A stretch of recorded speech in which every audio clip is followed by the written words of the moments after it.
Okay, sister, I have to say this.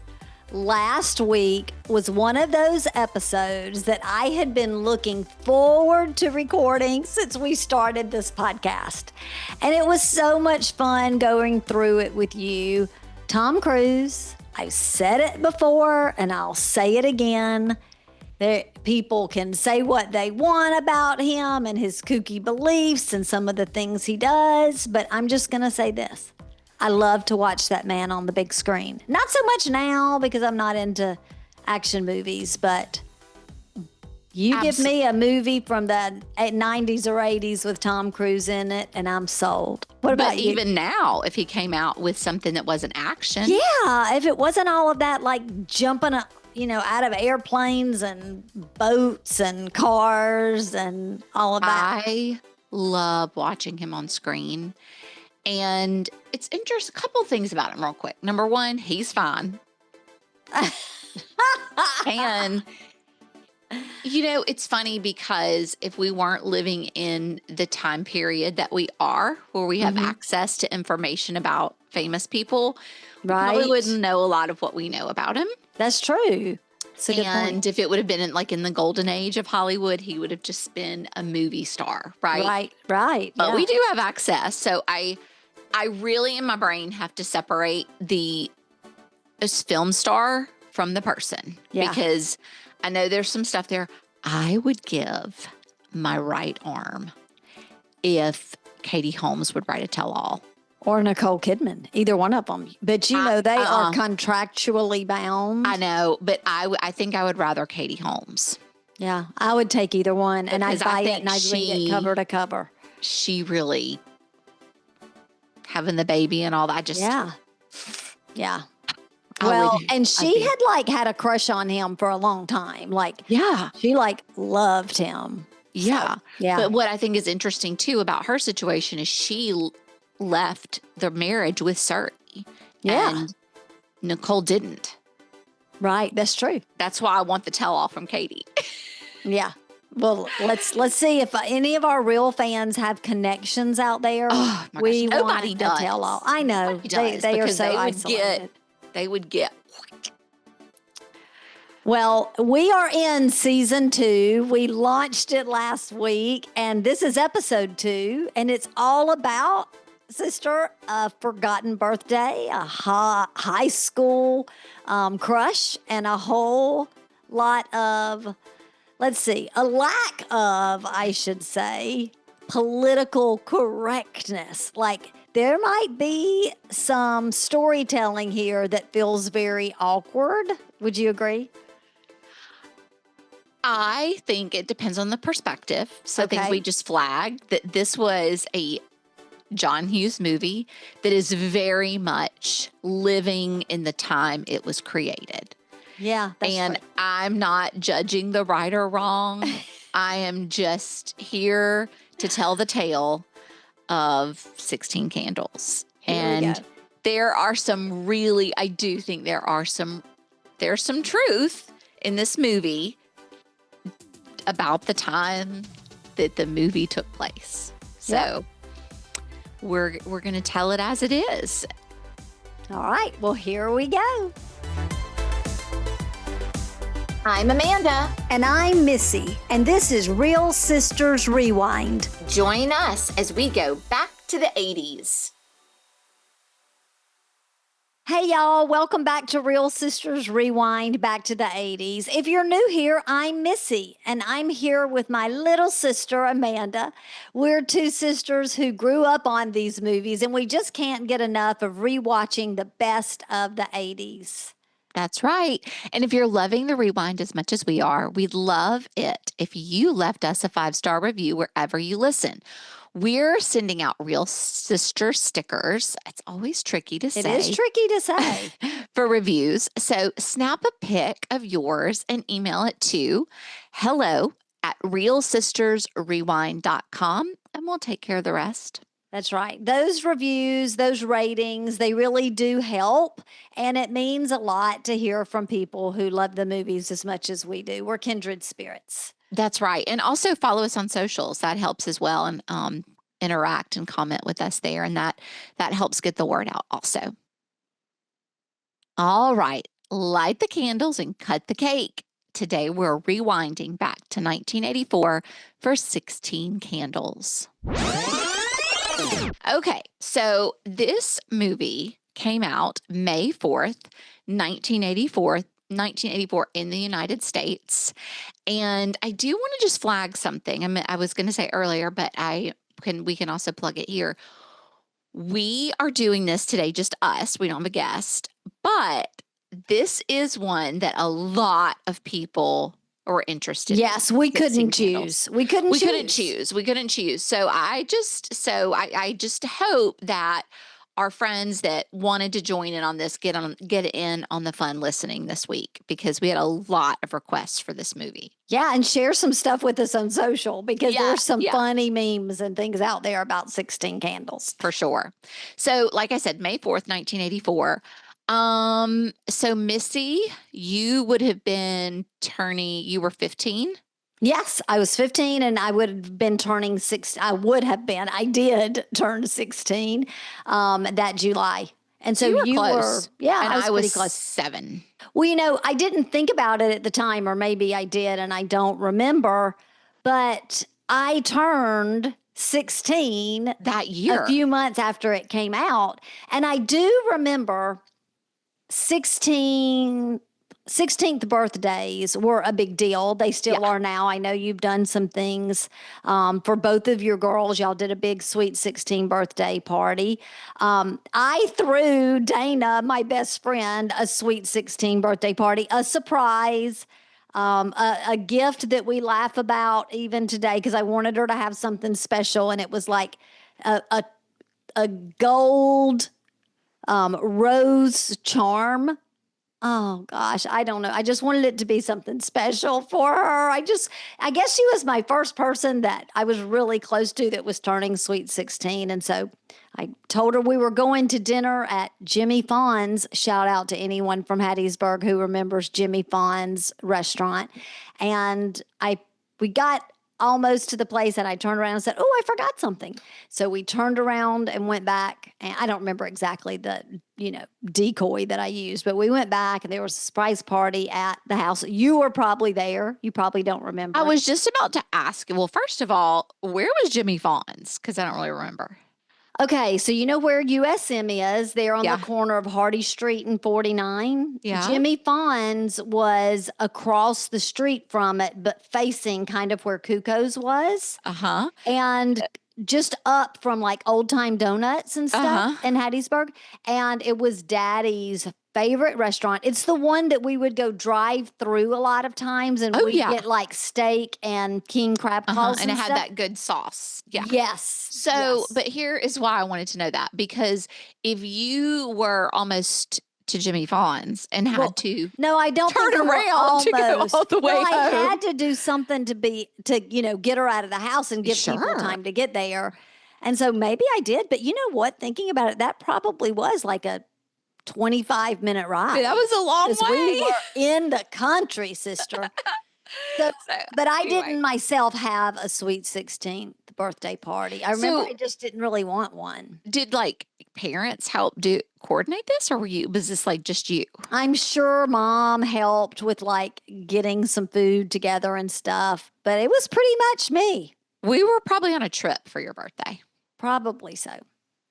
Well, I was 7 and just a little girl. So we went to Hilton Head. We were at Hilton Head that year for my birthday. Did you? Sweet 16. Sorry. Very much so. Did you see this movie in theaters?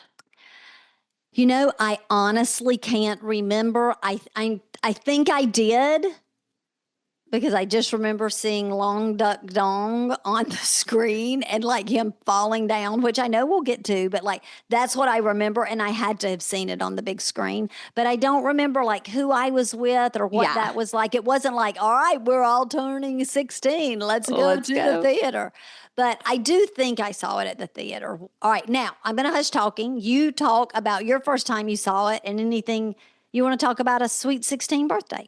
I definitely didn't see it in the theater. Oh, of course you didn't, obviously. And I don't even remember the first time I saw it. Again, this is one of those that I've seen so many times. Yeah. So many places, so many people. I have no idea, but I've definitely seen it a bunch. Sweet 16, both the girls, my girls, Sweet 16 birthday parties are a big deal now. Mm-hmm. And here in New Orleans where we live, there's all different varieties of that.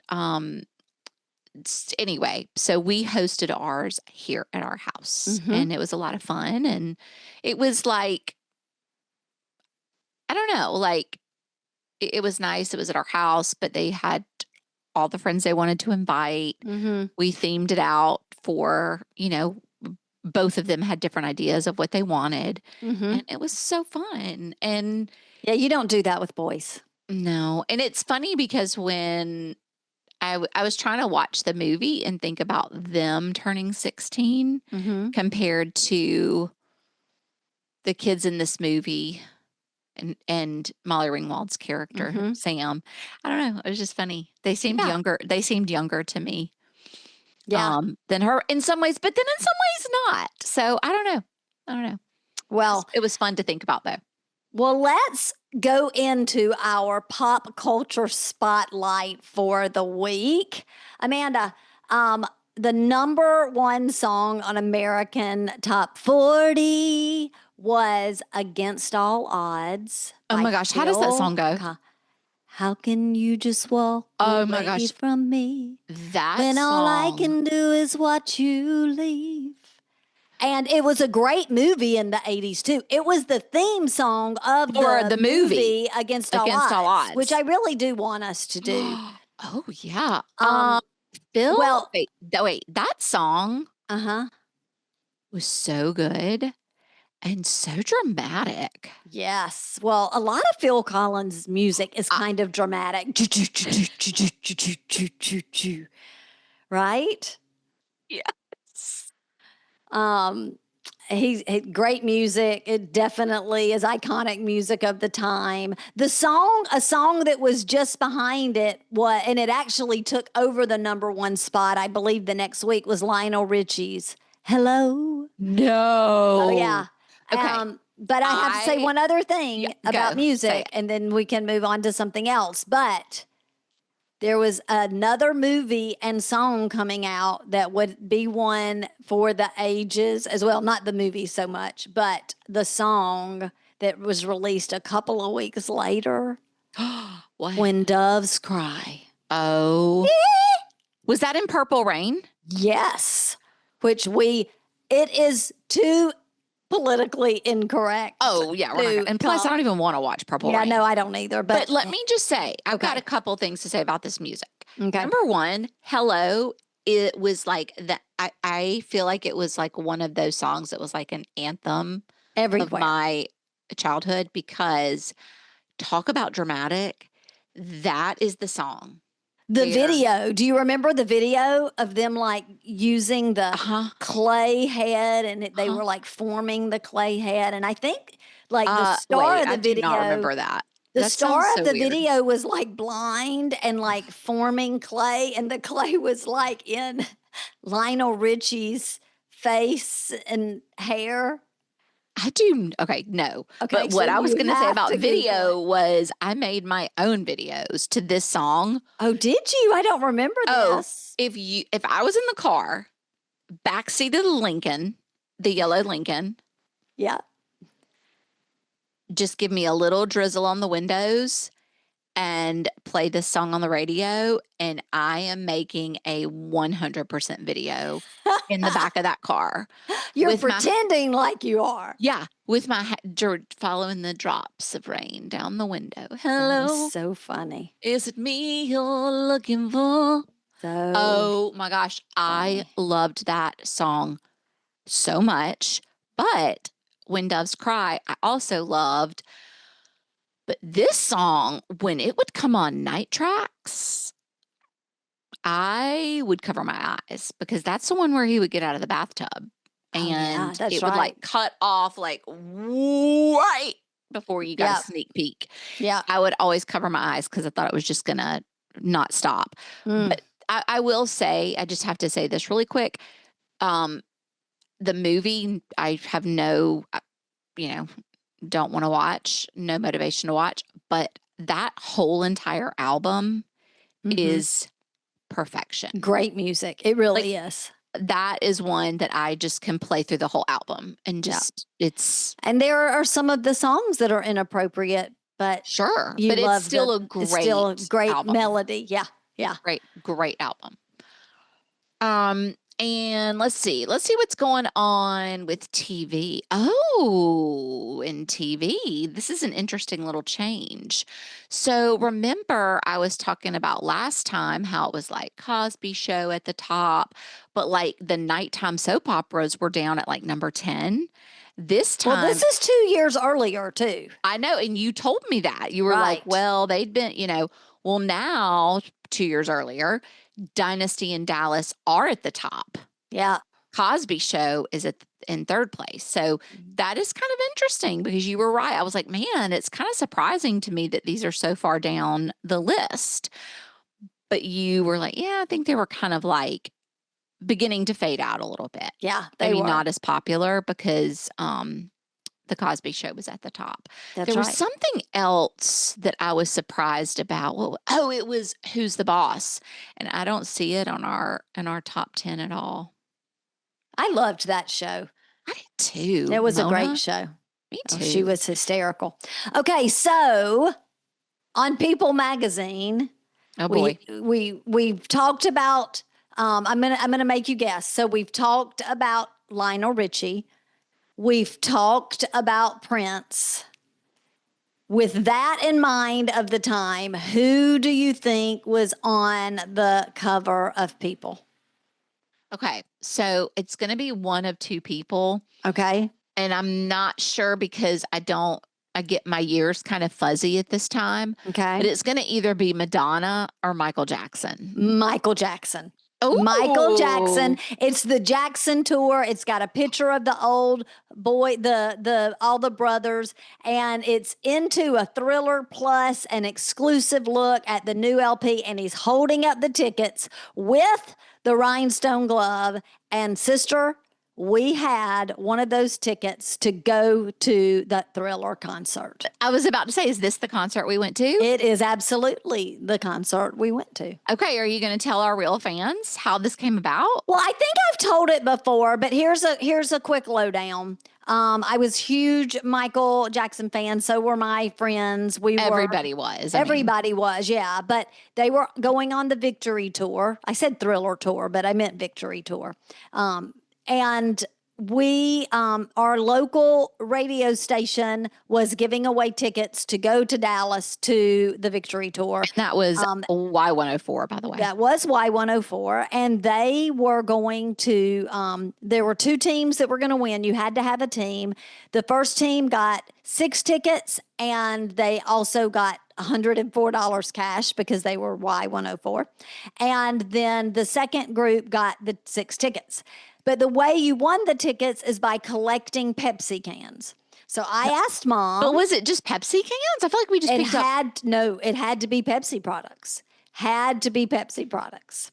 So I asked Mom if we won that, would she take us to Dallas? And her answer was yes, but your sister would have to go. And so...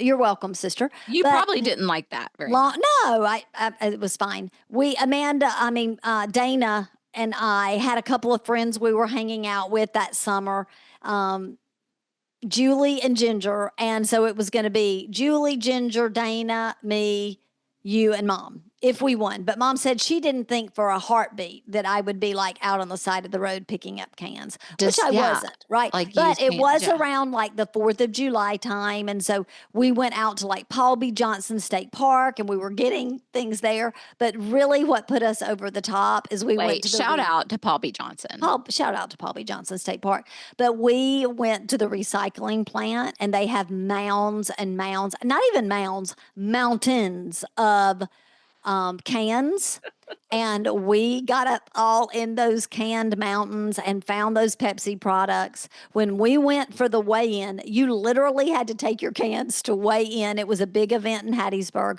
We had Dana's dad's truck. We had our dad's El Camino. We had some of our friends' trucks piled high with garbage bags full of Pepsi products. We won second place, so we didn't get the $104, but we did get to go to the victory tour, and it was a memory like none other. I probably a lot like people felt about going to the big Eras tour for Taylor Swift. Oh, probably yeah. a lot like that. I remember I remember the day y'all went and turned them in, and I can still remember the smell like of the place. Oh, Lord. It was hot. I remember that. I remember It was being like, very oh my hot. gosh, Yeah, it's it was hot. after July 4th. It was hot. And then I think we got to go like in about 2 weeks after that. Yeah, and did we go we went in the Lincoln. How did we all fit in there with all of our stuff? I guess that, well, you didn't take that much stuff. And I think we just went for one night, maybe.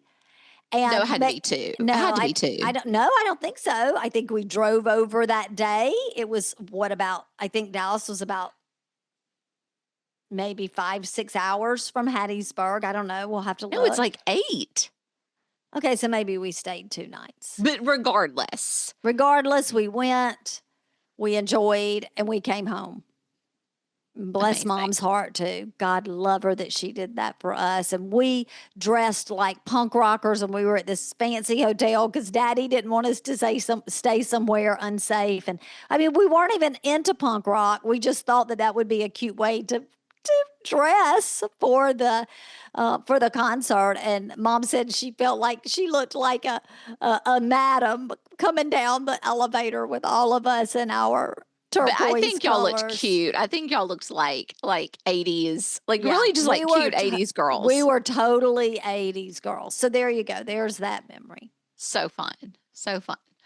Well, I'll have to get that magazine cover and share it on socials. Yes. All right. So our Do You Remember segment. Do you remember? All right. I'm wondering. Here we go. Oh, I'm gonna tell you something that is kind of political, not too political, okay, sort of. Okay, I'm gonna see if you remember this. So you tell me if you do. On May 8th, 1984, the Soviet Union announced its boycott of the Los Angeles Summer Olympics. I do remember it just because it was on the news. I couldn't tell you why, any of that, but I do remember that it was a big deal that they... Yeah, that's really pretty. That's a big deal. Yeah. Okay, so I've got a Do You Remember for you. But and wait, I have to just say what? one thing about that. What? Can you imagine if you're like training your whole life to go to the Olympics and you make it and your country's like, sorry, we're not going to go? Well, you know what? Shame on me for like pushing on through to the next Do You Remember, which is a fashion piece, because you're right. I mean, that really affected lives. I mean, imagine if it was Madison, the athletic one of our family, right? And she had been training and she was going to be in the Olympics as a runner. And then our country pulls out and boycotts. Or, I mean, if you're in a place like the Soviet Union, they probably took you away from your parents when you were like 5.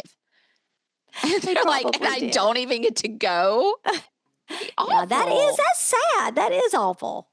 Thank you for making us pause and really think about that. Okay, so now let's go to the fashion. Welcome. All right. Do you remember net shirts? I don't, but I remember in Urban Cowboy when Wes, the ex-prisoner, wore his net shirt. It was so gross. It's ironic that on People magazine was Michael Jackson, and we were talking about that because in what I considered, we called it punk rock, but it was definitely just 80s fashion. I wore a pink shirt, and I wore, I think it was a multicolored shirt, a pink skirt, and I wore turquoise, matte, like very opaque tights and heels. And around my waist, it wasn't a knit shirt, but it was a knit belt in the same kind of theme as net shirts. And it had all those like colors like of our Uh-huh. logo in it, in Uh-huh. that net, like tie around my waist. I Y'all need were to see if I can find that find it. picture. Yeah, y'all were so cute. Y'all were like, I'm sure you looked cute too. I mean, I was little, so. Okay, let's see what else. Oh my goodness, sister, What? you're gonna remember this. Okay. Do you remember the Louisiana World Exposition in 1984, Oh, also do known as the I? World's Fair? I do. I do. Mm-hmm, mm-hmm. It was What else? not very far from What us. else? It was in New Orleans, which was 90 minutes away. Yeah. What else do you remember about that day that's really important, or that time when we went to Well, visit the World's Fair? we almost lost you.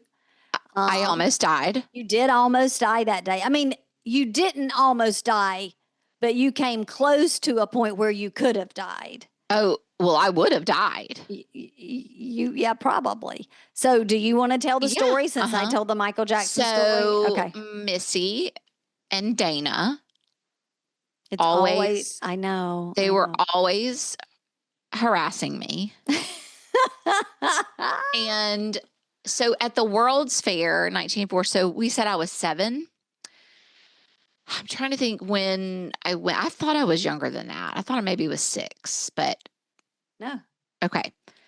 I don't know if anybody remembers this kind of ride, but I call it the rainbow ride. But it was like a rainbow, and the back of it was like a big rainbow, and it had like seats coming down like a movie theater, right? Like they were tiered. Mm-hmm. And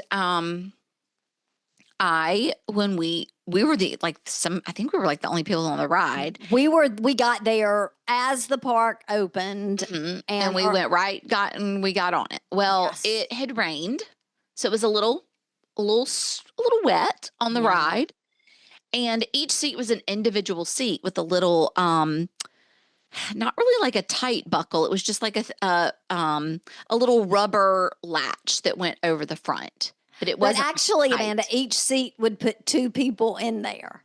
Okay. And I was 7, so I was little. I'm so And sorry. I was sitting on the front row.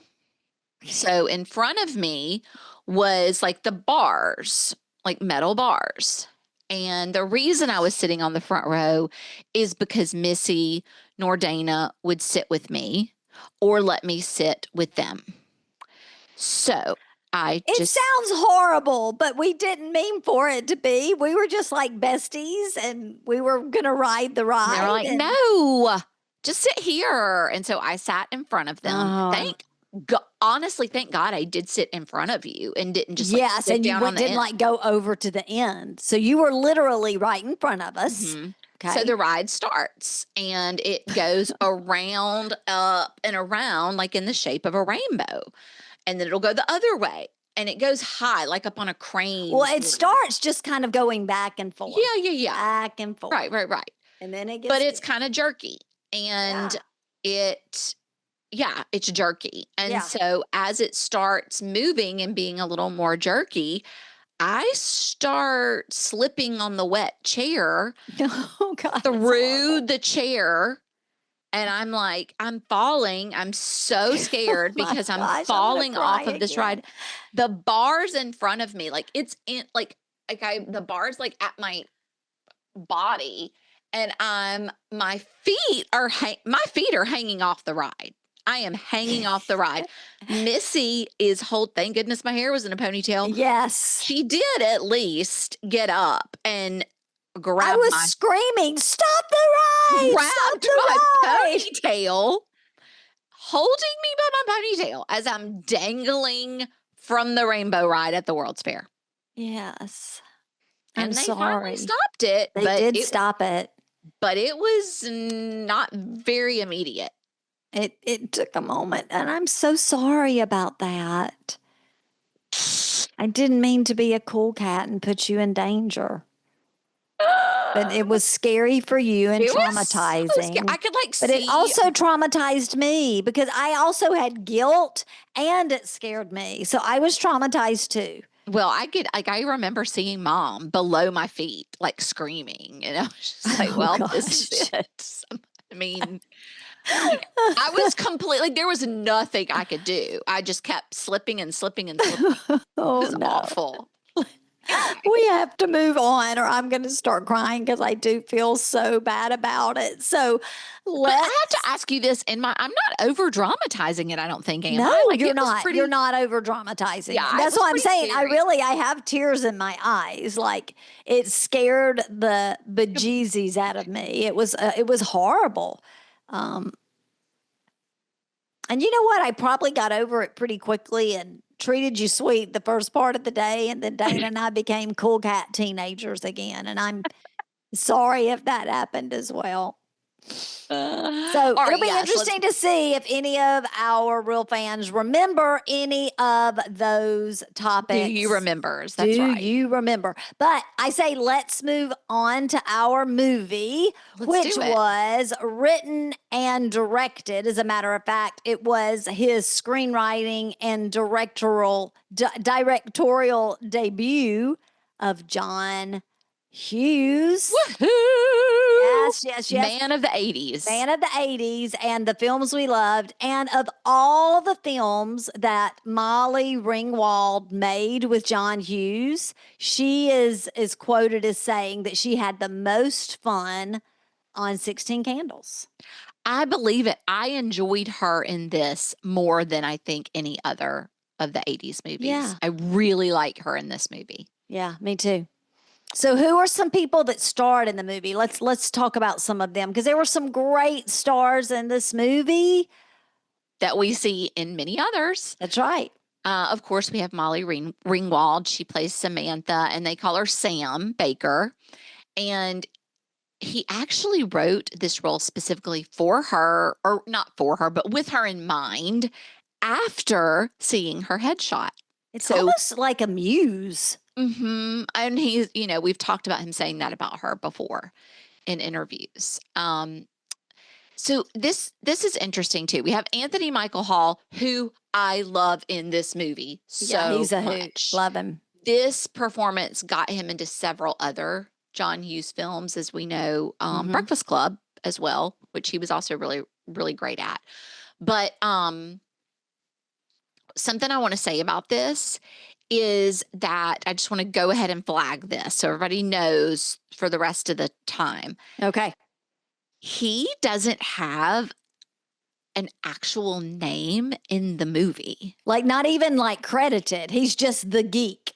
Yeah. That's how he's credited. There's one scene at the dance where they're kind of like being sort of like snarky to him, the Sam and her two friends, and they refer to him as Farmer Ted. Yeah. So we're going to call him Ted because we'll call him Ted. We're going to call him Ted because he doesn't really have a name in the film, which is wild. It is wild. So a little bit of trivia, a fascinating fact is that Anthony Michael Hall and Molly Ringwald's sister initially didn't like each other. John Hughes took them to a record store, which, all I can think about is Pretty in Pink. And they bonded after they found out they liked the same music. But then they dated briefly in real life. They actually dated between this movie and The Breakfast Club in 85. Oh my gosh. That's kind of a quirky little couple. I know. But I think he's cute. Yeah, he's cute. He's cute and he's fun and, Yeah, for sure. And then we have, and I'm not sure if I'm saying his last name right, so real fans, forgive me, Michael Schofling. He played Jake Ryan, and he was a former Olympic caliber wrestler and worked as a carpenter after leaving Hollywood. Isn't that interesting? And I've often thought, whatever happened to Jake Ryan? Yeah. Now we know. He got out. And it's so interesting that he got this part because he was so shy during his audition that he almost didn't get it. But they had a producer, Michelle Manning, who said that he was so stunning and dreaming that they had to cast him. They just like, well, we're going to work with it. And so, Amanda, I'm going to pick up from where you used this word last week. I'm going to say he was fine. He was fine. I was going to say, yes, stunning and dreamy. He was. And that shyness kind of shows in the movie, Yeah. but in a real, like, vulnerable way. Yeah. And you want to get to know, like, mysterious. Yeah. Oh, I just love him. But yeah, that's so funny because I always wanted to know what happened to Jake Ryan. Well, he went to be a carpenter. Well, yeah. And left Hollywood. He's probably better for it. One other thing I want to say, just as we're talking about, so Molly Ringwald was 15, and so was Anthony Michael Hall.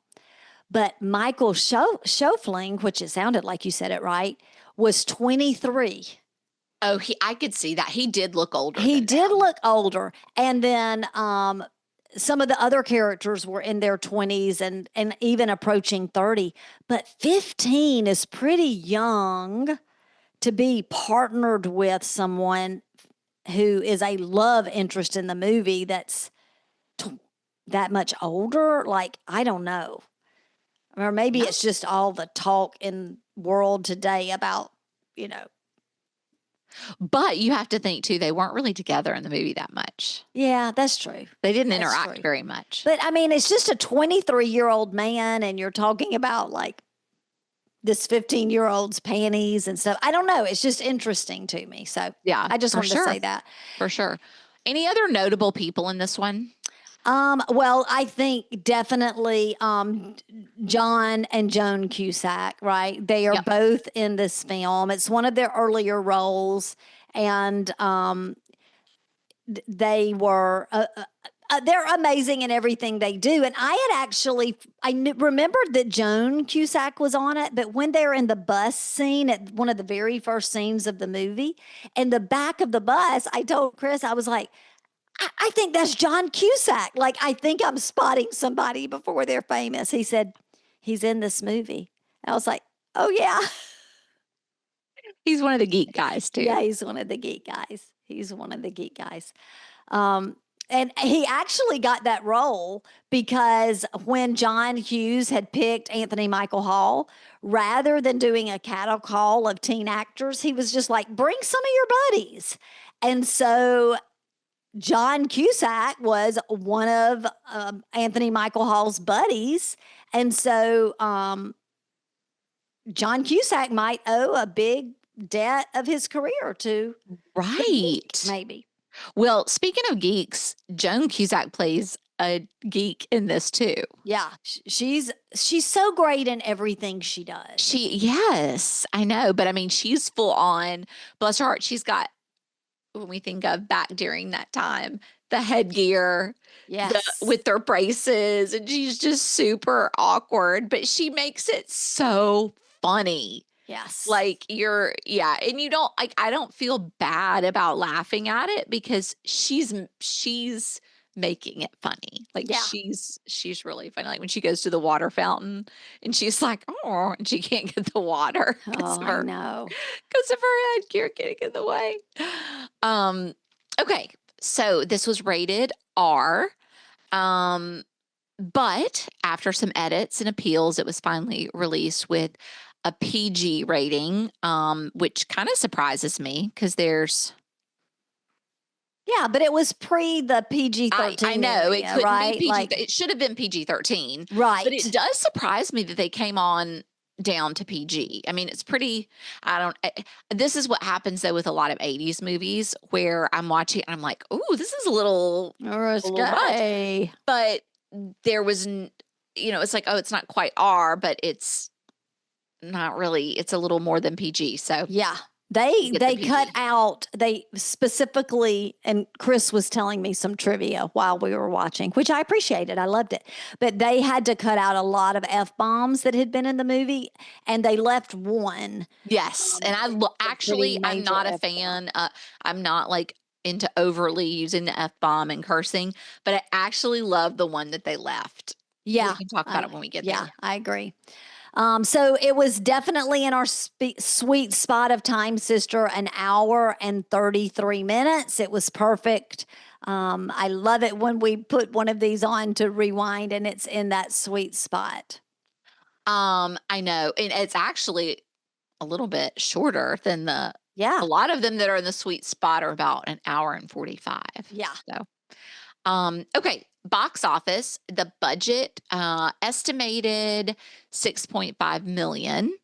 But the box office gross in the United States was 23.7 million. So they made some cash. So it was good. Yeah.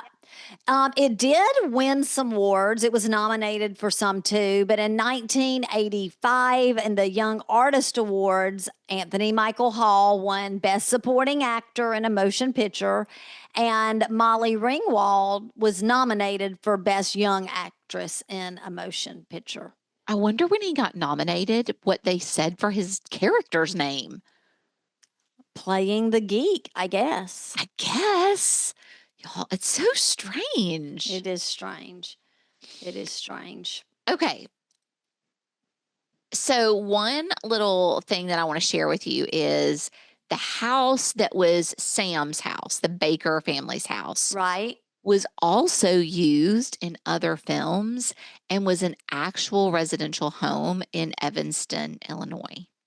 My friend Stephanie, no, she went to Evanston, Indiana, I think. But yeah, that's interesting. So the only reason I really wanted to flag that is because, like, bring that up is because the whole time I was watching it, it felt very much like houses that we've seen in some of the other films. Like it did. Like it very much like made me feel like the house in Christmas Vacation. Yep. It also reminded me of the house. Oh, there was another one I was thinking of. It may come to me. If it comes to me, I'll share it. Not that house, but Jake Ryan's house where they went to the party, which we'll talk about. The outside of that house looked like the house that was in the movie where the guy set his friend up and kind of betrayed him. We rewound Can't Buy Me Love. Can't Buy Me Love. Yes, I think that might be the same. I couldn't find it, but when I saw it, like I immediately had a picture of Can't Buy Me Love, and they're like egging the house and all that, and the dad comes out, and yeah. Well, that was sad on that part. But yeah, if I think of it, I'll tell you. But it definitely gave me that like 80s movie house vibe. All right. Well, sister, I say let's get into our scene by scene. Let's do it. Happy birthday!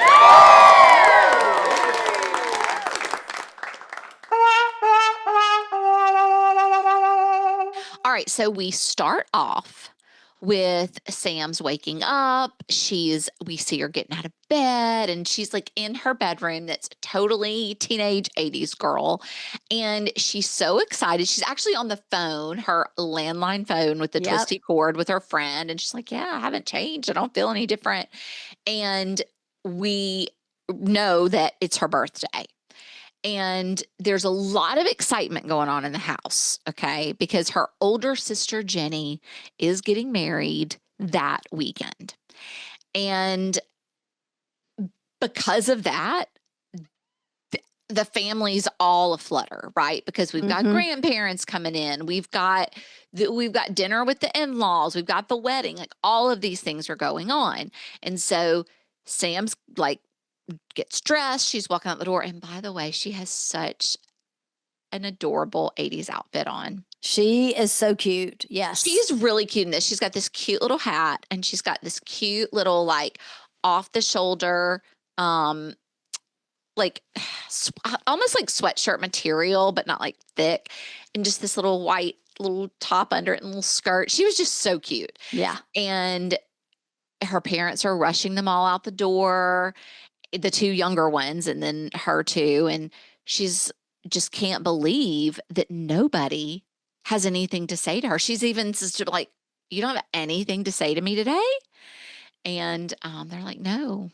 So I have to call BS here, just at the beginning of the movie. And let me tell you why. Okay, tell me why. If you're turning 16 and your sister gets engaged months before, and they set the wedding, and they're like, okay, we're getting married on September 4th, right? I'm just throwing out a date. Yep. You would be Yep. like, that's the day after my birthday. That's going to be so fun. And that Yep. would be something that would be talked about. Now, in the moment of the morning, you might have been like stressed, but if you knew that and it had been talked about, guaranteed it had been talked about, and the mom would have gone out of her way because she would have known that her daughter would have been overshadowed by the wedding to at least have 100%. a muffin with a candle in it and told her happy birthday that morning. 100%. And probably I said, agree. we will celebrate after this wedding. I'm going to take you out for a girls shopping trip, something. But it wouldn't have just not Happened. been something that had been talked about before. Yeah. I agree. Because before that, she would have talked about what she wanted to do for her birthday. So I agree. I had the same thoughts. But for the sake of the story, they did not remember her birthday. We're suspending belief. Suspending belief. And this is the moment when, because I don't often think F-bombs are needed or called for, but this is the moment where she uses it. And I forgot, because normally when I see it, it's on TV and it's bleeped out. Yeah. But it wasn't. And when she said it, I really was like, it brought some truth to how she was feeling, because you would have really, if you were turning 16, you would have really been that mad. Yeah, right? you Like, would have. and I was like, wow, that I liked it. I liked that.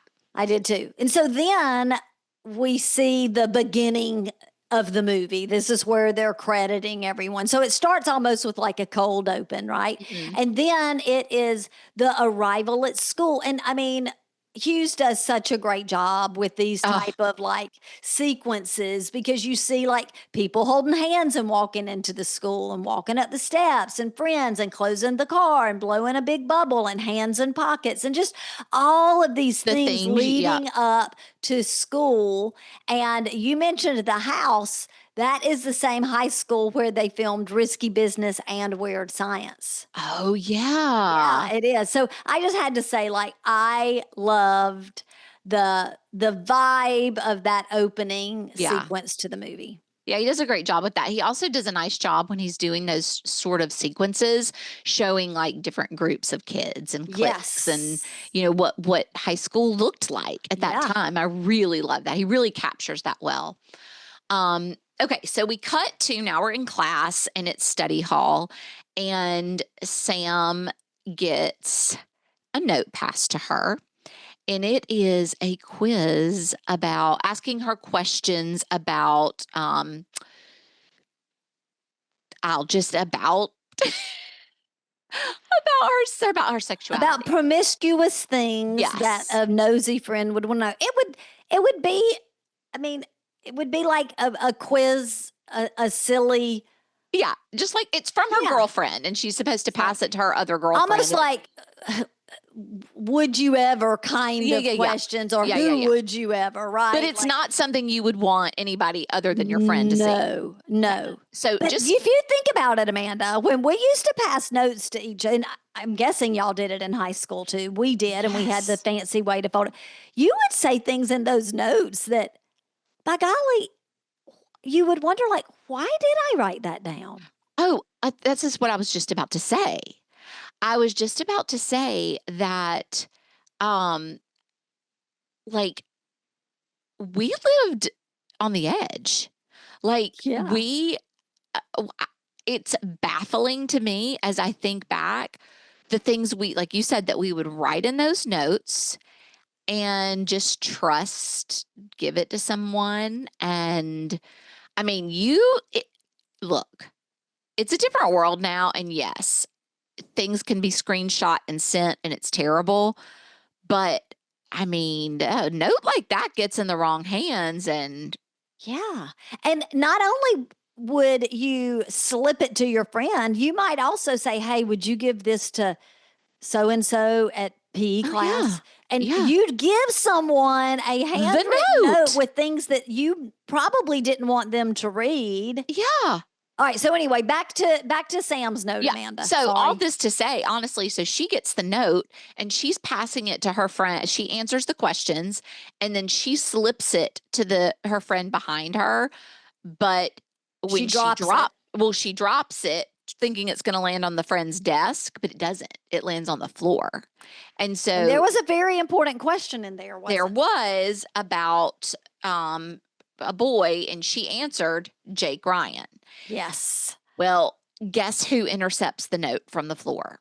Jake Ryan. Jake Ryan with his cute little boot. He slides it right on back, and he reads the quiz, reads the whole thing, and it intrigues him. You can tell he's kind of like, Well, a couple of things is this scene was actually based on a real quiz that John Hughes found in Teen Magazine, which I believe it. He wrote it into the script. And that cute little hat that you were talking about, Molly Ringwald was wearing to her first day of school. Molly did not want to wear that hat that she wore in the beginning. She did not like it. And it's funny because, she didn't like her prom dress in Pretty in Pink either. And that was horrible. But she wore it. And then after the release, it became really popular. All the girls loved it.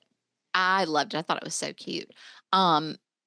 But I backed real quick to the teen magazine that you just said. Don't you remember how the magazines had all those fun quizzes? Oh, yeah. You had to take the quizzes. And they could be a little bit provocative for teenagers. Oh, they definitely were. Yeah. It was inappropriate. So after class, we catch Jake in the gym with one of his senior friends who is such a musclehead. He's huge. And they're doing this, it looks like they're doing chin-ups, and they're talking about Sam and just kind of going back and forth about giving her the time of day, sort of. And it's so funny because after they get through talking, the camera pans back and you realize they're not doing chin-ups. The bar's really low and they're on their knees. Yeah, it's funny. It's a neat thing to watch because you're they're not even breathing heavy. And then, Right. but I guess everybody was in gym kind of at the same time or whatever, because this is when, Caroline was her name, right? His girlfriend, Yes. Oh, Caroline. Yeah. And she was played by Haviland Morris, and we see her in the shower. Oh, yes. And because all the girls were in the gym. All the girls were in the shower. Now, before I talk about the scene, I want to ask you this. Did you ever shower naked with a bunch of girls in high school in a school gym? No, but never. No, I but did it's not either. We didn't dress out for PE in our little country school that we went to. A lot of places did and do. Oh, really? Here, you dress out for PE. But then you take a shower? So it depends. Some places do and some places don't. Interesting. Well, the actress, I think part of the reason they showed it is because it was supposedly that his girlfriend was more endowed in certain areas. Yeah, and this is where I was this should have been rated R. I know, because it's pretty full shot there, but the actress did not want to do the scene, and so they used a body double. Oh, wow. Well, good for her. I don't blame her. Yeah. Good for her. I wonder how old she was. Oh, she was one of the ones in the 20s. She was I think 23. So much older and more But developed still, yeah. Molly Ringwald and her friends. Yeah. So after school, we see them, Sam and her friend get on the bus to ride the bus home. They don't have a car. They're not driving, so they have to ride the bus. This is where I saw John Cusack. Yes. And they just can't, they're rolling their eyes. They just cannot believe they're still having to ride the bus. And we see, like you said, you see John Cusack, you see people they're playing their band instruments. It's kind of like another one of those sequences that we saw in the beginning where we're seeing everybody in high school, but this is time they're on the bus. And we also see Joan Cusack here. She's got her neck brace. And this is, I think, the first time we see her, right? Yeah, she's got her whole situation on. And this is where we get Anthony Michael Hall hitting on Sam for the first time. And I don't know if you noticed at the beginning of that bus scene, the camera kind of spans and Anthony Michael Hall's looking at, or maybe it wasn't him, but somebody is looking at the Penthouse magazine. Oh, yeah. Just on the bus looking at Penthouse. When they get home, this is one of my favorite scenes. I think we're going to say that a lot, but they get home, she gets off the bus and she's going into her house, and we get that Twilight Zone music, like, right? And it's a montage of the parents and everything that's going on. It reminded me so much of Christmas Vacation. I mean, even so much. Like I've got a burr on my, toe, and a bunion on my toe, and they look at Sam, and she's developing into a woman, and Grandpa Fred says, "Look, she's gotten her boobies." I mean, it was just so funny. And then, after the scene, she exits and she goes into her brother Mike's room. Now, I'm going to stop there, man, because you may have something to say about that scene. Yes. But we can't. When we get into what happens in Mike's room, we don't. We just gotta focus on it. Yeah.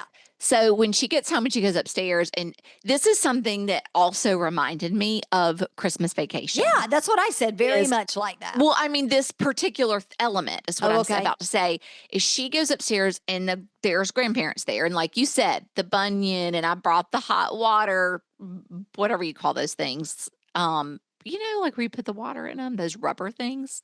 Yeah. I don't know. It was supposed to be like an early version of a heating pad. Yeah. But this set of grandparents are kind of like the old-fashioned grandparents, right?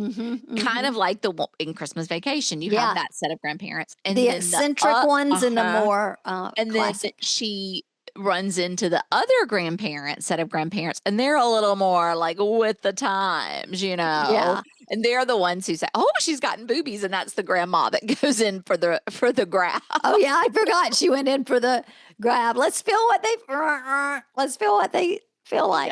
Yes. And her grandparents tell her that I guess you're going to sleep in Mike's room because we're sleeping in here, and the other ones were sleeping in the little sister's room. Yeah, so they're all settled in. So she's like, okay, she's going to go to Mike's room. All right. So real fans, she's in Mike's room. She has had a day where people forgot about her birthday. Even her grandparents. She has been fondled by her grandparents. She has had a day at school that has just been crazy, riding the bus home. She finally gets into Mike's room.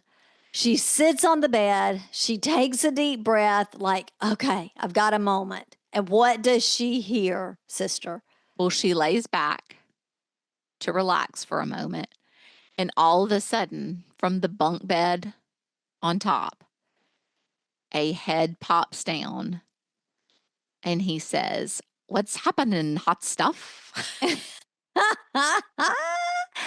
I mean, how many times has that line been said over and over and over again? What's happening, hot stuff? Hysterical, and just no clue. Yeah. And I will say something funny that they did in this movie is basically maybe not every time, but a lot of times that we see this character, we hear the gong. Yes, we do hear. So we hear the gong in this part. Gong. What's happening? Not stuff. Yes. And it just is like. So now they're home. And it's interesting because they're getting ready to have dinner, right? And Jenny and Sam. Jenny is the name of Sam. Let me pause you real quick.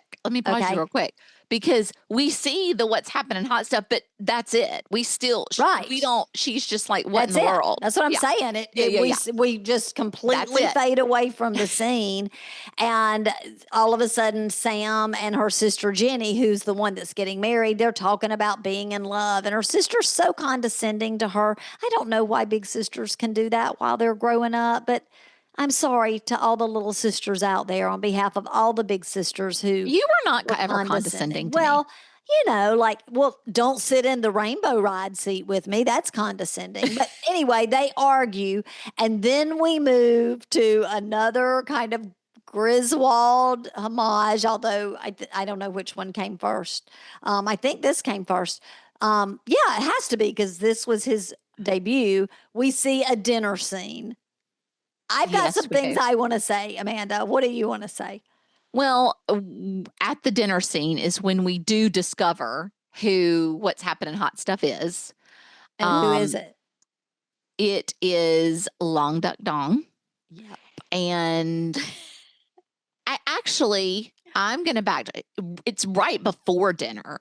Because she was in the kitchen when she found out. That's why I was thinking dinner. She says to the mom, who is I don't remember exactly if she said the Asian boy. I don't remember exactly what she said. But the mom is very just nonchalant, like, oh, that's the foreign exchange student staying with your grandma and grandpa. Which, by the way, as they start talking about it, grandma and grandpa are talking about all the great things that Long Duck Dong does at their house. Yes. He cleans the floors and mows the yard, washes the clothes. And so you get the idea that they like exchange students because they help them with the chores, which I think was hysterical. And so when they're at the table, one of the things I noticed, Amanda, is did you notice that when Long Duck Dong was eating, how he was eating? No. Okay, so he's eating, regular, I don't even remember what the food was on the plate, but he took the spoon and a fork and he turned them upside down and he was using them like chopsticks. Gotta go back and watch that. That's hilarious. Really funny. That's really funny. So dinner is kind of wrapping up, and Sam is like, I'm going to the dance. And of course, the grandparents just ask Long Duck Dong if he'd like to go with her. Grandma's like, oh, I've got a great idea. Yeah. Why don't you take Long Duck Dong with you? And she's like she doesn't know what to say. Yeah. And he's like, yeah, great idea. So they are headed out to the dance. Can you imagine? No, I can't. But I have had situations in my life where I have to take someone somewhere that, like, you don't really know if you should take them, if you have permission to take them. Mm-hmm. You might not want to take them. Mm-hmm. So, but you do. And you can. It's very palpable that she does not want him to go. Yes, for sure. So it's time for them to go to the school dance. They go to the school dance, and Ted is, when they get there, does this whole, he's trying to get her attention, right? He hit on her on the bus. He's totally mesmerized by her. And he does this full on super embarrassing dance routine in front of her, trying to get her attention. And it really embarrasses her. And she totally just walks away, leaves him, just walks off. And that dance, Amanda, was pretty much just improvised. He kind of improvised. You could tell. It. You could tell because there weren't any 8 counts happening there. Yeah. No. Yes, it was horrible. And when they get there, though, Sam doesn't have to worry about Long Duck Dong following her around because he immediately is drawn to this tall, athletic girl, Marlene, who he calls Lumberjack. Mm-hmm. Yep. And he comes up to about her, right at her breast area. Which makes for some awkward scenes. It does make for some awkward scenes, but he really enjoys dancing really close to Marlene. You know what it reminded me of? It reminded me of A League of Their Own. Whenever the girl, and her name may be Marlene, in A League of Their Own, and she's finally found this guy at the bar. And she's dancing with him, and she doesn't want to leave. And ultimately, I think they get together on that movie. I remember. You're right. That's right. But 2 things. The guy who plays Long Duck Dong, I believe you pronounce it. It's Getty Wannabe. Okay. He was 28 years old on the set. Stop! And he didn't speak Chinese, but he learned some of those lines phonetically. So he just basically memorized them. Yeah. Oh, interesting. He did not look that old. He looked really young. Yeah. So there are some moments where Sam sees Jake dancing with his girlfriend, on the dance floor, and Right. they catch eyes, or, they have those moments where they see Yeah. each other. And I think Sam's intrigued and he's intrigued, but it's just not really, they don't really have the opportunity to dance or talk. Right. But there's a moment where Jake gets to confront Ted about Sam. Yes. And just kind of like asking about her, and Ted tells him, she's a really cool girl, and she's awesome, and they just kind of talk about what's the deal with her, right? Right. You're feeling somebody out at that point. Like, Yes, hey, what that's do a you good way know to put it. about them? Thank you. Right. Yes, like, yes. Yeah. But Sam does get frustrated at one point, and she just heads to I guess it's like the where they have auto shop class. Yeah. And you can see she's like sitting in the like car that they're working on, and just kind of just like chilling out there for a few minutes. And Anthony Michael Hall's character Ted wanders in and sits, and they hang out. They kind of get to know each other a little bit. They like become friends. They have become this friends, conversation. for sure. Yeah. For sure. And throughout them becoming friends, he asks her if he can borrow her underwear. But before that, yes, you're right. He's like, he establishes the fact, because she tells him that she likes Jake. And he's like, Jake's my boy. Totally. They had just had this conversation. Yeah. And he was like, in fact, Jake was just asking about you. Yes. And so they bond there. And of course, if someone tells you that the boy you have a crush on asks about you, they're your new BFF. And so they've got this bond. And then what does he ask her? He actually asks her if they can sleep together. And she's like, no. Yeah. And he's like, okay, well, can I just borrow your underwear for 10 minutes because of this bet? Because he made a bet with his friends that he would hook up with her. And so he wants to win the bet, and the bet is for floppy disks, which he says are really expensive. Like, I don't want to have to get any floppy disk for my friends. Would you just give me your underwear for 10 minutes?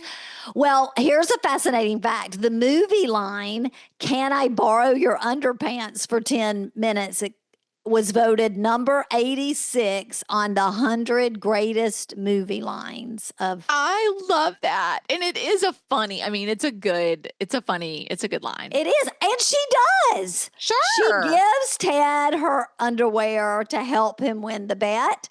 And then he charges admission for all of his nerd friends to get a peek. But then she's filled with regret. Yes. She's like, I can't believe I gave my panties to a geek. I know, but I love the part where all the nerds are coming in. Yes. They're they're collecting money, and the guy's got like the headset on, and he's like, come in. He's like, what grade are you in? Freshman? Yeah, come in. And he walks out of the stall and holds the underwear up. It's hysterical. It's so funny. And they're just like, so in awe. They cannot believe he scored. He scored. Well, I'll tell you, the panty peep show scene was pretty controversial at its time. Apparently, there was a lot of talk about it. Interesting. I wonder if that's one of the reasons they were thinking about making it an rated movie. I don't think it was that. Like, I think it was just sort of like funny teenage. Like, I agree. Teenager it was fun. More of a prank. Yeah. Okay. So meanwhile, while they're at the dance, well, no, this is the next night, because this is like the dinner was before the dance, and then the next night you've got the rehearsal dinner, right? That's right. That's right. Well, it is kind of like a rehearsal dinner, but it's the same night. Okay, gotcha. While they're at the dance, because this whole movie is just one night. Yeah, yes, I got ahead of myself. Because when they are at dinner with Long Duck Dong, the parents aren't there. Just the grandparents, because they had to go eat. Remember, they told her we've got to go family, eat with the Riz checks. Yes. And so they're meanwhile eating dinner with the in-laws. And this is when we get a glimpse of Jenny, her fiance Rudy, and his parents, and they are really off-putting.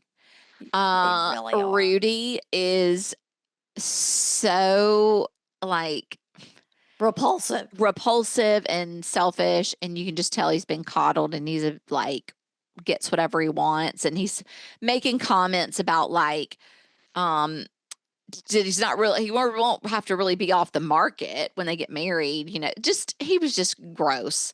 Yeah. And you could tell that her parents were like, oh Lordy, what are we getting into? And they even have like implied mob ties. Like, it's just not a great situation. Well, Hughes actually wrote that character. He does not like slick upper class types. Hughes did not like that, and so he specifically wrote Rudy and that family in that way to make them kind of be like oil and water not mixing. That's funny, and it makes me think about Steph in Pretty in Pink. Yeah. Similar type of character. Yeah, like you just really don't like him. So Steph was a little cuter. Oh my gosh, much cuter. Okay, so we get that moment with the parents and the in-laws, and then it goes back to the dance. And the dance is kind of coming to an end. And Jake's girlfriend is like, let's take the party back to your place. And he's like, I don't, he's kind of like not that into that idea. And she's definitely senses something is off. Like, what's your problem? And they kind of have a little tiff, but it's fine. They're like, okay, so let's go to my house. And she says, she's like, oh, I only told a couple of people to meet us there. Well, cuts to the house. It was crazy. Party. It was crazy, like tons of people. There was like, the yard was rolled. There were beer cans everywhere. I mean, it was crazy. And also, just to flag here, like, Sam went home. She didn't go. This isn't like she didn't go to the party, but Ted and his little nerd friends did go to the party and ended up getting into the party. And Long Duck Dong was with Marlene. At the party. They went to the party. They went to the party too. So all these people went to the party. Joan Cusack's character was at the party. Yeah. Because she was like trying to drink beer with the neck brace on. Yes, it was so funny. Well, Wait. By the way, did you notice? Because this was something from that time period. Her shirt had the, it was like a dress. It was like a sewn on like person wearing a dress, and the little skirt was like 3D. It was like material off the dress, but it was like a skirt, like a ruffled skirt. Because she like wiped her mouth with it. Okay, I do remember that now. Yeah. Oh, yeah. The 3D, like the 3D clothes. Jake is hacked off. He does not like this, which really goes with who he was in real life, right? And so he decides that he's going to call Sam. It was so funny. He goes into, I guess, his room, and he grabs the yellow pages. He grabs the phone book, and he looks her up. And that's what we used to have to do. Yep. And he keeps calling. But who's in her room? Her Grandma and Grandpa. And he calls, and they answer, and he hangs up, and he checks the number, and he calls, and he hangs up. And then he finally gets told off by the grandparents. So he has secluded himself in this room, and he is trying to get in touch with Sam. Yeah. And this is one of those things, I think, as a high school girl that you kind of dream of happening. That like the older cute guy likes you so much that he wants to step away from the party and like just hang out with you. Yeah, but she doesn't even know. No, I know. But when you're watching it, you're thinking, oh my gosh, like you want that to be you so badly. Yeah, for sure. But yeah, and the grandparents are totally like, the grandma, I think, is like, who was that? And he's like, oh, some pervert. Yeah. Okay, so I have to talk about this for a minute because this is one of those scenes you do not forget. Caroline and her friends have had way too much to drink, and she is leans up against the back of a door, and the door shuts, and it Yep. clasps her hair. Her hair's stuck in the door. And next thing you know, her friends, who are also very drunk, and they're like wearing Jake's parent, like the mom's fur coat and a strand of pearls that breaks off, and they're stumbling around. They find her sitting on the floor with her hair stuck in the door. And she's like, please help me. Please. And they're like, okay. Next thing you know, they pull out this big pair of scissors. Yes. And they Horrifying. chop her hair off. And you don't really exactly know how bad it is until then she turns to give her a hug to thank her, and you see the back of her head. She's just gnawed with scissors. It's like a gap yeah. in the back of her hair. And she's like this beautiful, Miss Everything, I'm sure. Yeah. And she has just gotten her hair chopped off. Yeah. Well, in real life, she is actually a redhead.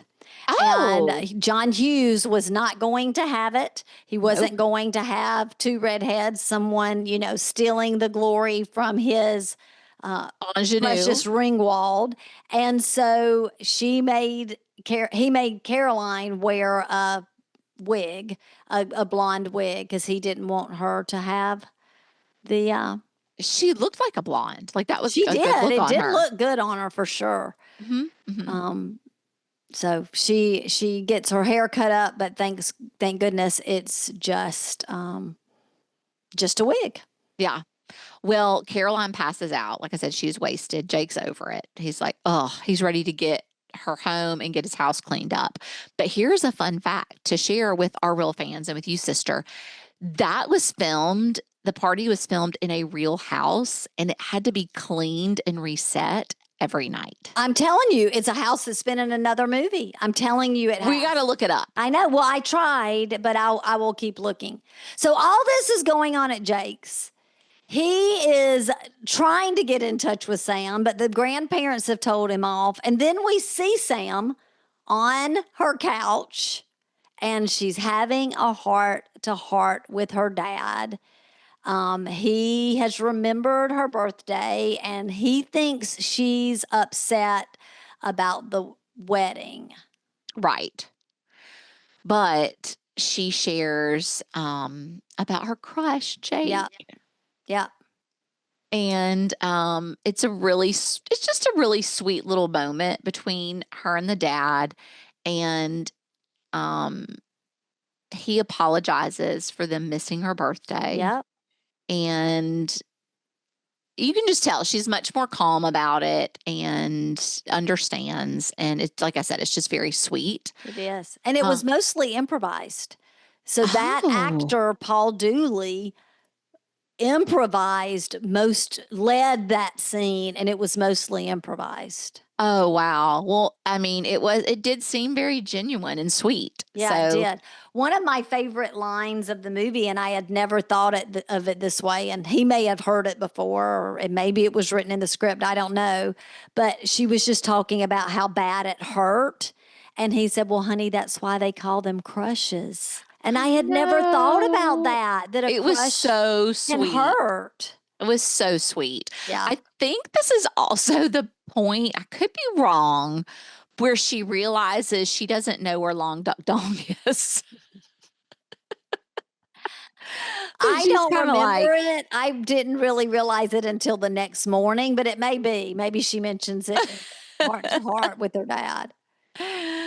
Okay, so back at Jake's, the party's over. Everyone's cleared out. He's just walking around looking at his house, and he swipes across the glass table to clear off all the crap on the table. And there is Ted stuck in the glass table, and it's just like him with his braces. And he's like, so help! And his eyes are moving back and forth, looking around. I love the scene. And so obviously Jake gets him out from underneath the table. And they next thing you see, they're like going into the kitchen and Ted is he's making them martinis and They're chatting it up. They're chatting it They're up. bros. Yeah, they're bros. And I think they've got like Frank Sinatra's playing in the background and he's like making martinis. And suddenly Ted's like the coolest guy in the school. He's just like, let me tell you what I know. Yeah. And so Ted does confirm to him that Sam definitely likes Jake. And Jake's like, you better not be jerking me around. And he's like, no, seriously. And he shows Jake the panties. Oh my gosh. And he does it. At first I was like, oh, I don't know if that's a good idea, but he does it to confirm to him like what a cool girl she was. Like what, like she's such a good friend to me that she gave me her panties so that I could win this bet. Right. Like she's a nice girl. And what were you going to say? Well, I was going to say, and Jake wants them. Yeah. Jake does take them. He's like, oh, so he Can I keep them? Yeah, that's right. He keeps them. So then it's time to close down shop. So but there was a deal to keep the panties, right? Oh yeah. He said, yeah. Ted gets to take Caroline home in the Rolls Royce. And Jake gets to keep the panties. That's right. And he's still mad at Caroline. Like he's done with her. Yeah, this is a whole this whole situation would not be smiled upon these days. No, it would not. But in the context of this movie and in those times, it was pretty funny. Yeah, it was. And it was, I do have to say, it was pretty funny when they go out into the garage and he realizes he's going to have to drive his dad's Rolls Royce. Right. And he doesn't even have a license. Yeah. So it was just a whole situation of comedy. And Caroline doesn't even know who she's with. She's wasted. Uh-huh. Yes. Mm-hmm. So he heads to take her home. And as they're going home, it's so funny because a couple of funny things happen. One, he has a phone in his car, which was definitely reserved for the Richie Riches. Well, it was a Rolls Royce. Of course. But he answers the phone and he's like, no, he's not here right now. He's going to have to call you back. Like, yeah. So that was really funny. But then also Caroline whips out her birth control pills and she's like, here, take one. And she gives him one. He has no idea what it is. And she's like, no, we're both on the pill. He freaks out, which I actually love this scene because 1000% a 15-year-old teenage boy, a girl gives him a birth control pill, he immediately is going to freak out and think he's going to he's turn never into having a girl. Kids. Yeah. He's never having kids. He's going to turn into a girl. He would totally freak out. And he did, which was so funny to me. And when he did, he turns his head and he breaks the fourth wall. And I love it when there's just that perfect timing and they break the fourth wall. He's so funny. I really, really, really like him. I do too. So he's taking her home, but before he does, he makes a little pit stop and he stops by his friend's house so they can come out and see that he has Caroline in the car. Yeah, like the prom queen is with me. In the Rolls Royce of all things. So they come out and they take a Polaroid of him, which is hysterical. And next thing we know for them, it's morning time. They're in a parking lot. They're both in the back seat. They wake up and they realize they're in the parking lot across the street from Caroline's church. She's like, oh, we're in the parking lot across the street from my church. And they kind of have a little discussion about what happened the night before. And they think that, that they had some things happen. And they're fuzzy. They're a little fuzzy, but they both think they had a good time and they want to try it out. They want to try this little relationship out between these two. Yeah, all of a sudden she's like really into this kid, which Yeah. I think is so unlikely Yeah. of any Yes. any senior girl that was like that beautiful and popular. I just can't imagine that she'd fall I for can't the either, but it is a funny it little makes twist. such a great story. It makes such a great Yes. story. So they're waking up in the parking lot, and everyone at Sam's house is waking up to For the wedding. chaos of the wedding. It's the wedding morning chaos, and Sam's mom comes and apologizes for forgetting her birthday. And you can tell she's kind of over it. She's kind of like, Totally. I'm over it. It's fine. It's fine. But this is the first time I may have missed it when she and her dad were talking, but this is when you really start to realize that Yes. no one can find Long Duck Dong. He's missing. And, Grandpa is like threatening to call the police, trying to I mean, he's a missing find them. person. He's a missing person. That's right. So they have all this chaos and they're heading out to the wedding. Yeah, they haven't found him. They haven't found him yet until they back out and Grandpa says, "Wait, is that Long Duck Dong?" And indeed it is. He's passed out on the lawn. He's bruised and he is drunk as a skunk still. And that is what Grandpa says. Grandpa's like, "You're drunk as a skunk." And then he's like, "Where's my automobile?" And then Long Duck in his, Chinese inflections says automobile, and it's really Automobile? funny. Yeah. And he's giggling and giggling. And here's a fact. Getty, who was the character of Long Duck Dong, was extremely ticklish. And so Hughes had people tickle his feet so that he would laugh like a drunk as a skunk kid the whole time. That is hysterical, and it worked because he was totally laughing in the grandpa's face. Yes. And it was so, so funny. Yeah. That whole situation was really a good little addition. Yeah, it was. So then they go to the wedding and she's wearing her, Sam's wearing her, what is that material called that they wear in the bridesmaids dresses? Is it chiffon? Yeah, I think it was chiffon. Yeah, she's got like her chiffon lavender dress and around like the thing you wear around your head with the baby's breath that sits on your hair. Yep. And like the whole 80s look for the wedding. Yeah. But the funny thing about the wedding is that the sister is having really, really, really bad cramps. And her mom, or she takes like one too many painkillers. Yeah. And she is drugged out of her mind, like can barely stand up. And it is hysterical. We also see the little lady from Poltergeist. When she walks up, I'm like, "That's the lady from Poltergeist." And then at the end, you also see her walking. Quirk, quirk, quirk. Yeah. So anyway, we have the wedding. The wedding does happen, even though the name they called the Rudy is the oily bohunk.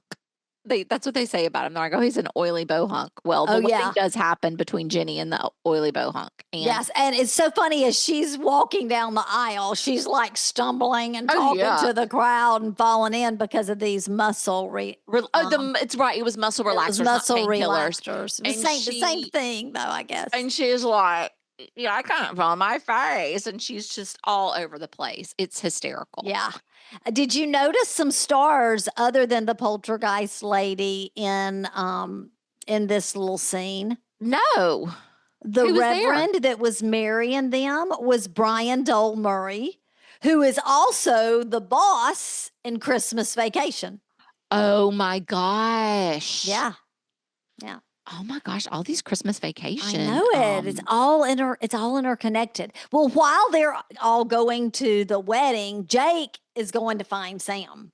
And he goes to her house, and then Long Duck Dong tells him that she's at the wedding and he sends him to the church. But also when he tells him Long Duck Dong tells that's him right. she's getting married. And he's like, married?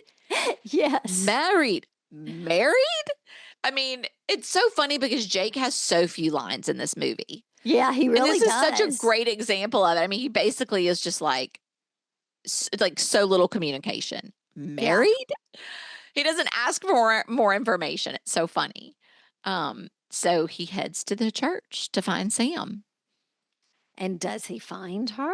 He does. When the wedding's over, Sam's walking out of the door, getting ready to head to the reception, and he steps out of his Porsche. And like full movie star form. Like, oh my gosh, such a great. This moment is such an 80s it's that iconic scene, and it's moment so funny in because time. he's looking at her and she's about to walk out of the church, and she like looks behind her like right, is there somebody behind me that he'd be looking for me? I thought it was funny. And she even points to herself. She's like, me? Yeah. It's like, you.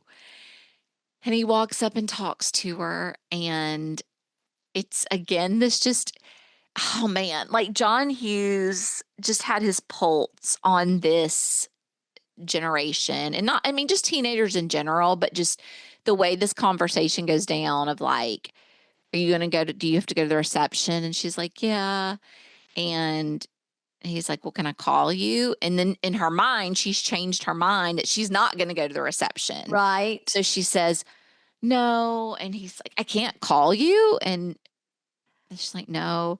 So I can't call you later. And she's like, oh, no. That's not what I mean. I'm not going to the reception. And he's just like, great. We'll get into the red Porsche. Yeah, like it was just, I don't know. I just love the like simplicity of it. Yeah. And the like lack of communication, and that's how teenagers really are. And just the miscommunication, I guess. Yeah.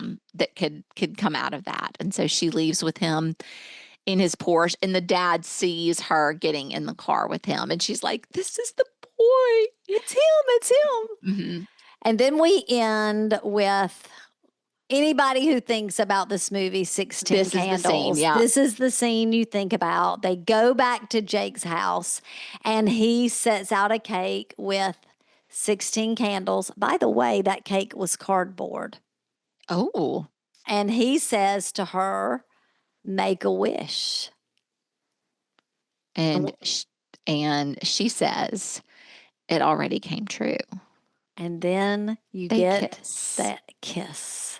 But I have to say, what I love about this is the visual of this scene. It's dark, except for the candlelight. Yes. And they're sitting on top of a glass kitchen, like their table, and crisscross applesauce, looking at each other with the cake in the middle. And so it's beautiful. It's a beautiful shot. Yeah, it is. And so simple. And they lean in over those candles to get to have that kiss. And it's just so sweet and so simple and innocent. And they get to celebrate her 16th birthday. That's right. Which is so sweet. So good. Okay, so I think we've made it clear pretty much in the rewind of, do we think it measures up? I definitely do. I really, really enjoyed this rewatch. Now, I did too. I will say there's definitely some things that, I wouldn't say if it was being remade, would not be in it. Oh yeah, but you couldn't put some of that stuff in it today. But I will tell you, I think that it wouldn't be as good. Like, it was just so authentically 80s teenager. That's just all there is to it. So I don't think it could be remade because the story of the love. I mean, it's timeless. Tale as old as time. But the things that were politically incorrect that we did in the 80s, good, bad, and different. They made this movie the laugh out loud comedy that it was. The shock you, the warm your heart, the amaze you that they just said that or did that. It made the movie. And it was what it was. Like, it was true to what was that time period. So I love it so much. I really, really, really enjoyed it, and really enjoyed Molly Ringwald. Yeah. All right, real fans, we've lit the candles, made the wish, cut the cake, and wrapped up our rewind of 16 candles. And now it's time for clues. Let's see if you can guess what movie we're rewinding next week. Clue number 1. A morning cough turns into a day of chaos. Clue number 2, sister. A little white lie turns into a full-blown adventure. And clue number 3. A friend with major anxiety is pushed outside of his comfort zone. That's right. Well, I am so excited, sister. I love this one. Me and if too. you're loving the podcast, don't forget to subscribe, leave a 5-star rating, and write a quick review. If you send us a screenshot of that review, if you send it to hello@realsistersrewind.com, we'll send you a Real Sisters sticker. Thanks for rewinding with us. We'll see you next time on Real Sisters Rewind Back to the 80s. Bye, y'all. Bye.